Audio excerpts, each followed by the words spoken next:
Hello again, this is Eric Miscoll with Charlie Barnhart Associates here at IPC Apex 2015 in lovely sunny San Diego. Taking some time today to meet with some industry colleagues, and I'm very glad to have with us today George Hamilton. George is the CEO of Applied Technical Services. We call him ATS for short.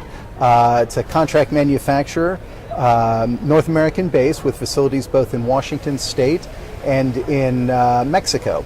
And also the winner of a Service Excellence Awards for the industry today. So congratulations on that, George. Thank you.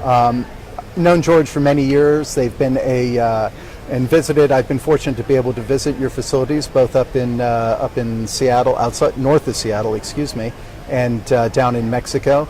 I've always been very impressed with both the strategic focus and the operational excellence with which you folks perform. So the very good company, and glad you could join us today.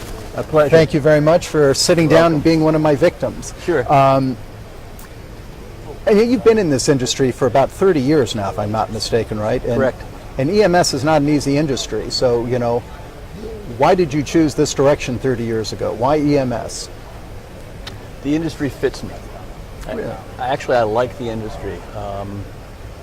And I discovered this in my first business. I started a parking garage in downtown Seattle in my sophomore year in college. We leased an old hotel that was converted into a parking garage. Very, very inefficient design. When I took it over, there's about 100 cars in there.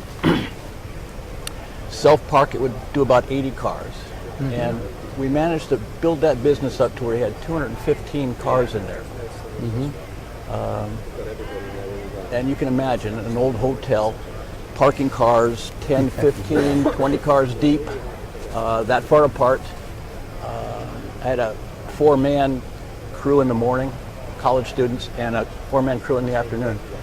Morning crew would bring them in, park them so that they would come out in the order they're coming out in the afternoon. My guys would stand on the corner and they'd watch for customers. They'd run 3 flights up or 2 flights down, grab the car, have the car at the front of the garage, open the door, and have it ready for the customer. So how does that apply to contract manufacturing? Yeah. Well, nobody wants to wait for your car, so you have to have flawless delivery. And it's challenging with that many cars in the garage. You can't wreck cars to stay in business, so your quality has to be good. You have to have good customer service, and you have to have consistent improvement. It took a long time to get there, so it was year after year and consistently coming up with new ways to park the garage. Yeah. That's a great story. I don't think I've ever heard that as long as I've known you. That's fantastic. And you're right, it directly applies in all the key areas for the service element of the contract, EMS, right, the service. But tell me, so you've been doing that 30 years, and now Yes. about 10 years ago, if I'm not mistaken, you invested in Mexico. You had the facility up in outside Seattle, and you decided in Hermosillo, Mexico, so you didn't go where everybody else was either, right? True. So, tell me about that decision. Why there? Why did you choose that? What drove that?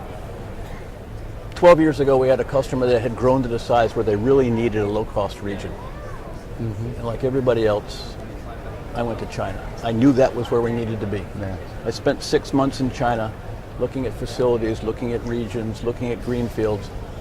I couldn't make it work.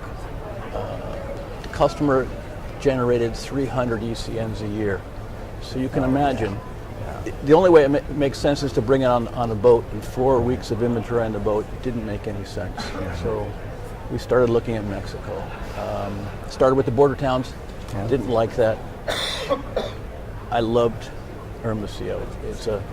It's a beautiful city. Mm-hmm. Generations of people live there. They call it home. Mm-hmm. 5 universities, 200 kilometers south of Nogales. Right. So it was a logical choice for us, and I'm glad I did it. They're wonderful people. They're hardworking. They're dedicated. It's been a good experience. Yeah. When everything was exploding in Mexico, it was considered the safest big city, wasn't it? I mean, it was compared to everything that was going on there, it was very stable and safe, right? So, very safe. And it was nice because I can get down there in half a day. You're in the same time zone 6 months of the year. Yeah. It's just a perfect They speak the language. It's just, they integrated very nicely into our organization. Now I want to kind of circle back to the big picture too, because one of the things that's always impressed me about ATS, and this is for your, and I think it was it happened again today with your Service Excellence Awards. You won top in class for your size group there, the way they do the awards.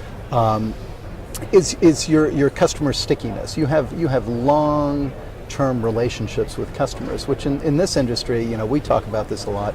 Oftentimes it's like maybe 4 or 5 years as an average tenure for customers.